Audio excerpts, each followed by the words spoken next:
What's up, guys? Michael here with Valencia Fan TV, bringing you the latest video on the club we all love, Valencia. Be sure to subscribe for the latest news, match predictions, and recaps from all Valencia's matches this year. I think this season is setting up to be one of the most exciting seasons in recent years. Even if the results aren't necessarily there each match, we have an exciting group of youngsters, and I am super excited to see how this season plays out. But nonetheless, here we go, guys. Atletico Madrid versus Valencia. What a match! I think that's what we can all say, right? This is one of the proudest moments I've had as a Valencia fan over the last several years, and this was a game where we had some local talent really come through. This wasn't guys brought in from I don't know Portugal or Germany or I don't know Denmark. In the case of Was, this was guys primarily who came through the academy, local kids who really had the pride to play for the club and put in an amazing performance. And I couldn't be happier with the team so far. So we'll just get right into it. Coming into the match, we had a build-up of 17 consecutive matches. First, Atletico Madrid, where we haven't actually beat them. That's obviously a run that can't stand for a club the size of Valencia and the club with the type of ambitions that we have. I always think of Atletico Madrid kind of as our direct rivals. Obviously, over the last 10 to 15 years, they've pulled away from us, but I think we're both kind of battling out, I guess, along with Sevilla for that spot as the third biggest club in Spain. And this is the first of many, many steps it's going to take to get back there, but it's a good step indeed. Obviously, you guys know the result. We did destroy, I think is a fair word, Atletico Madrid 3-0 today and all around great performance from the team. We'll get into some of the actual details, but I want to touch off on the lineup. Of course, we had Mamadashvili in goal. We had Correa, Diakabi, and Gaia at the back. They were joined by Mosquera. Mosquera is a really young, promising Colombian player, I believe. I think he's like 20 years old, and he just kind of joins the group of the phenomenal young players we have. He joins Vasquez, he joins Guerra, he joins Hugo Duro, Fran Perez, Diego Lopez. We have such a core of young talent, and it's so exciting to see. I can't say that enough. In midfield, we had defensive midfielder Javiera, we had Popelu, we had attacking midfield, we had Andre Almeida, and then the top three, we had Canos, the new signing from Brentford, we had Hugo Duro, the man of the hour, and then Fran Perez. And that was really a really solid lineup. I like the lineup because you have Canos and Perez. They can be more wingers or they can be more midfielders, depending on how defensive or attacking we want to get. And I think that was a really good lineup that maybe the team should. Well, obviously based off today's results, the team should keep rolling out there each week until it's proven to be unsuccessful. Talking about the first half, we had Diakabi playing a bit more defensive than he normally was. Through the first four games of the season, Diakabi was kind of like, I don't know, like Patrick Vieira, Yaya Torre. He was getting back, he's getting forward, he's scoring goals, he's getting clearances. He was kind of an incredible box-to-box player, but he took a more defensive role, and I actually like that. I think he can give us some more solidity, and in theory, he shouldn't be asked to score that many goals. He shouldn't be creating many chances. That's not his strength, although he's been incredibly effective at it. I mean, I want him more in that. I want him more in the defense. I want him controlling the game, especially with the youngster Mosquera in there. I'm glad he was able to be kind of a mentorship figure for him, and they were able to see out a clean sheet. So hats off to them. Off the bat, the new guy, Sergi Canos, looked amazing. He was electric. He was very dangerous throughout the entire game that he was on the field. And the first goal actually came off a cross of his. Now, the cross was completely lucky. He doesn't get the credit for the cross, but he gets the credit for consistently being aggressive and being dangerous.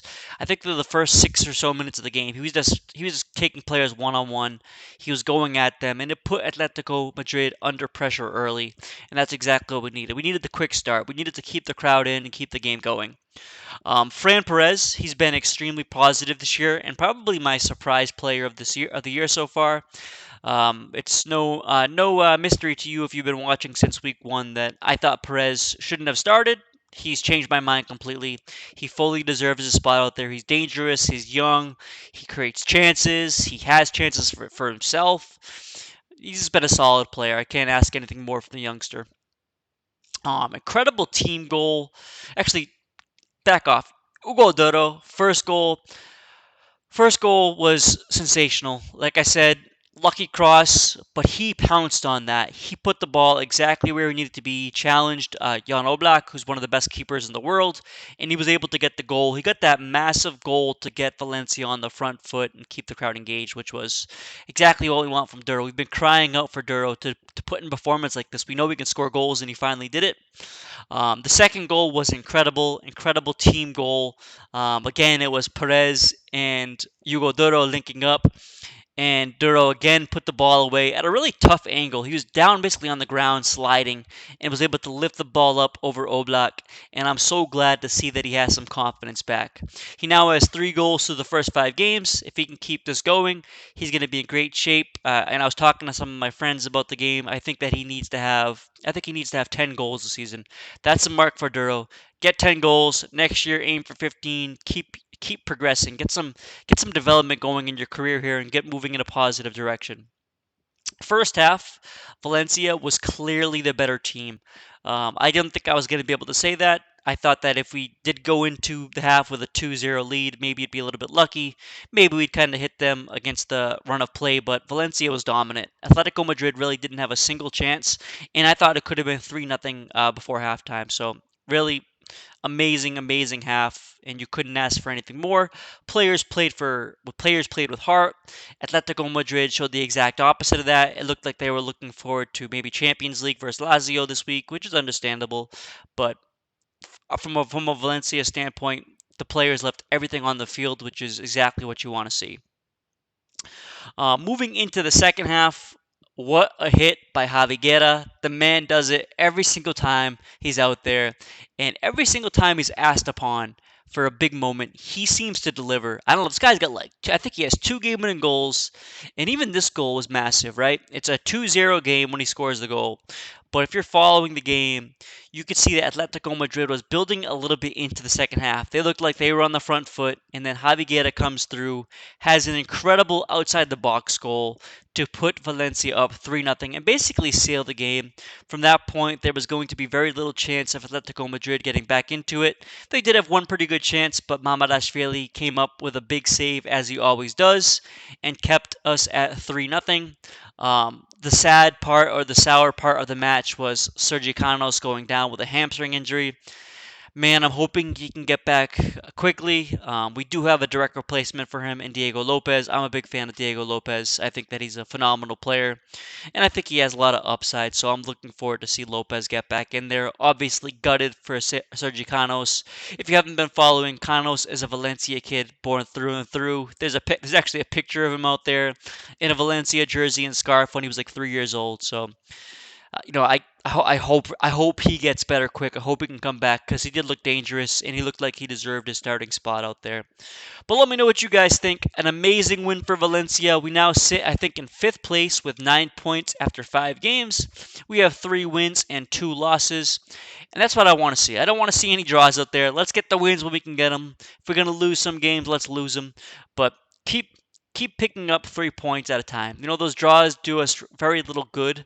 And overall, guys, I've been extremely impressed with the team so far, and I can't say anything against this team so far. So Baraja's doing an amazing job. He's really put that fight into Valencia, which I think we all want to see.